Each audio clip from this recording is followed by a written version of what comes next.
Now, they say it's pretty important to know the history so that you are less likely to repeat it. Well, in this case, we do know the history, and still we are planning to repeat it, or at least the Trump administration is attempting to. Now, it's just been reported that the administration is planning to hold more than 1,000 immigrant children at a certain Oklahoma Army base. Now, this is according to Time magazine. Fort Sill has been selected to detain about 1,400 migrant children until they can be given to an adult relative. And who knows when or if that would be, because the Trump administration has a pretty bad habit of then arresting those adult relatives and detaining them as well if they are found to be undocumented. Now, this, of course, is Trump's zero-tolerance policy in detaining migrants who cross the border. Now, the problem, of course, is with detaining migrants, aside from the moral issue and how wrong it is that you also have to have places to put them. So, look, we get all this talk about the crisis in the border, right? From the Republicans. There's a crisis at the border. We need to do something about it. That's why we need to build a wall. The crisis at the border is man-made. The whole fact that we have so many undocumented immigrants that are being detained on the border and have no places to put them, that's why you see children in cages, etc., and also relating to this story, where they're planning to put these 1,400 kids, that was a man-made issue. Now, the thing is, right, the Trump administration is taking a page out of one of the most shameful times in the U.S. history and housing these children at an internment camp that was used to house Japanese people in World War II. Now, this is Fort Sill, as I said, that is located southwest of Oklahoma City. And it was one of several internment camps that Japanese Americans were held during World War II. Now, according to Time, between 1942 and 1946, the U.S. government forcibly removed an estimated 120,000 men, women, and children from their homes and incarcerated them across the country. Fort Sill was one of those places and was later on used to hold German prisoners of war. So not a great place to house children. Now, to be fair, detaining immigrants at these sites did not begin with Donald Trump.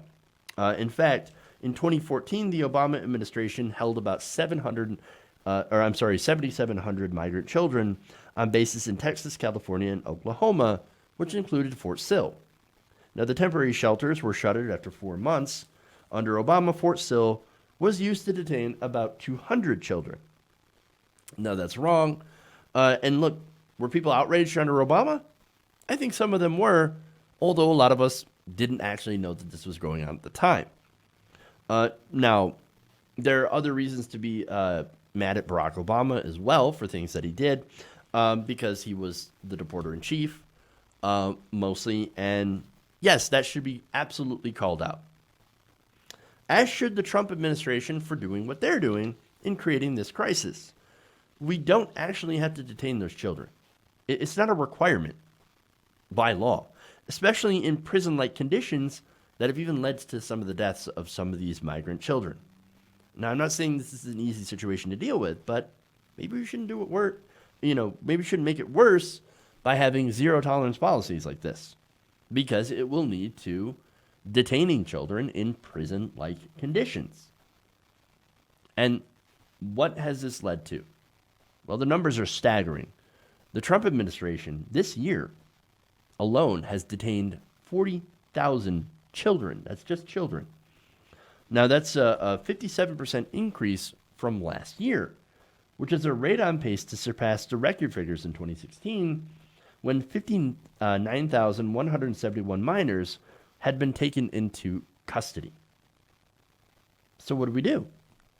Well, maybe instead of incarcerating children at these places where we had previously incarcerated Japanese Americans, how about we look at the causes of the surge in migration? Maybe look at the 2009 U.S.-backed coup in Honduras. How'd that turn out? Maybe we should look at that and maybe not do that kind of stuff again. Maybe we should also look at the rampant poverty, corruption, and violence in El Salvador and Guatemala. We should look at that. That stuff was partly created by the U.S. war on drugs. You also had corporate exploitation into the South. And of course, for some reason, we have a tendency as the United States to basically step on any left-wing government that pops up in South America or Central America. Maybe we should stop doing that. I mean, look, we can't fix all their problems, of course, but maybe we can stop contributing to them and creating those problems. That alone would help reduce the levels of migration. But instead of doing that, we're just going to react by barring people from entry illegally, throwing kids in cages, and setting up what will, of course, later on be considered another dark time in American history. We can do better. Hey guys, hopefully you enjoyed that free video. Now I'm going to have to ask you a favor.